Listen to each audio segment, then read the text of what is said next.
અભ્યંગનો 5 માર્ક્સમાં question હોય એટલે આગળના જે બેનિફિશિયલ ને બધું કીધું, બેનિફિટ અને એનું શું કઈ જગ્યાએ કરવાનું એ લખવાનું. પછી 3 જગ્યાનું કીધું કે હેડ, ઇયર અને ફૂટમાં તેના એડવાન્ટેજ બી લખવા પડશે. તો હેડમાં કરવાથી શું થાય, તો રિલીવ્સ હેડેક એટલે માથું દુખતું હોય એમાં રાહત આપે. બાળનેસ, વાળ ના હોય તો વારો સારા ઉગે એના માટે કામ કરે. ગ્રેઇંગ એટલે વાળ ધોરા થતા હોય. એન્ડ ફોલિંગ ઓફ હેર, વાળ ઉતરતા હોય, એ બધા કામમાં એ સારું રહે છે. પછી સ્ટ્રેન્થન ધ સેન્સ ઓર્ગન, આપણા સેન્સ ઓર્ગનને મજબૂત કરે છે. હવે ઇયર, કાનમાં ઇયર ડ્રોપ નાખવાથી શું થાય, તો જે આપણા લોક જો છે એને પ્રિવેન્ટ કરે છે. પછી hearing, hardness of hearing, hearing આપણી વધારે છે અને આપણી ડેફનેસ. પછી એક ઇન ધ ઇયર્સ, કાનમાં દુખાવો હોય તો એને બી રાહત આપે છે. હવે પગમાં મસાજ કરવાથી શું થાય, તો ફૂટ બીકમ સ્ટ્રોંગ, આપણા પગ સ્ટ્રોંગ બને. પછી સારી ઊંઘ આવે અને આપણે સારું વિઝન મળે જોવા માટે. રિલીવ્સ નમનેસ, જે આપણને નમનેસ થઈ ગઈ હોય, સ્ટીફનેસ થઈ ગઈ હોય, જે આપણા પગ સંકળાતા હોય, પછી ક્રેક થતી હોય સોલમાં, એ બધું ઓઇલ મસાજ સારું કરે છે. તો અભ્યંગમાં આટલું લખવાનું. પછી અભ્યંગ પછી શું, તો કે વ્યાયામ, એક્સરસાઇઝ. લાઘવમ કર્મ સામર્થ્યમ દીપ્તો અગ્નિ મેદર્શક્ષય વિભક્ત ઘનગાત્રત્વમ વ્યાયામાત ઉપજાયતે. એટલે એક્સરસાઇઝ કરવાની. તો શું કહે છે, activities which produce tiredness to the body is known as વ્યાયામ. એવી એક્ટિવિટી કે જે બોડીને ટાયર કરે છે, થાકી જવાય છે એ વસ્તુ કરીને, એને વ્યાયામ કીધું છે.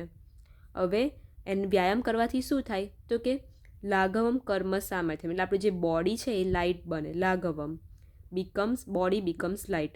પછી શું કહે છે કે કર્મ સામર્થ્યમ એટલે શું, તો કે able to perform normal duties with enthusiasm. એટલે આપણે આપણી નોર્મલ જે ડ્યુટી છે એ કરી શકીએ એકદમ ઉત્સાહ સાથે. પછી શું કહે છે કે દીપ્તો અગ્નિ, એટલે શું કહે છે કે આપણી જે ડાયજેશન પાવર છે એ વધારશે.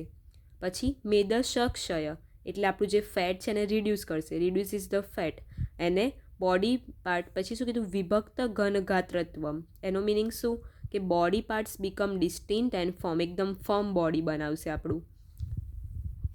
હવે વ્યાયામના કોન્ટ્રા ઇન્ડિકેટર શું છે, કે કોને વ્યાયામ ના કરવું જોઈએ, તો શું કીધું કે વાત પિત્તામયી બાલો વૃદ્ધો અજીર્ણિચ તમ ત્યજેત. એટલે એવા પેશન્ટ કે જે વાત પિત્તના ડિસઓર્ડરથી સફર કરતા હોય એમને ના કરવું જોઈએ. પછી જે ચિલ્ડ્રન છે, વૃદ્ધ એજેડ પર્સન છે, અજીર્ણ જેને ઇનડાયજેશનનો પ્રોબ્લેમ છે, આ 5 વ્યક્તિઓએ વ્યાયામ ના કરવું જોઈએ. પછી અહીંયા આ એક જોવાનું છે કે કઈ ઋતુમાં કઈ રીતના કરવું જોઈએ એમ. Strong persons, those who are habituated to take unctuous food and in cold and spring seasons do exercise to half of their capacity. એટલે જે સ્પ્રિંગ સિઝન છે એમાં કઈ આવશે, હેમંત, શિશિર, વસંત. એમાં ક્યારે કેટલી એક્સરસાઇઝ કરવી, કે આપણી જેટલી કેપેસિટી હોય ને એનાથી હાફ.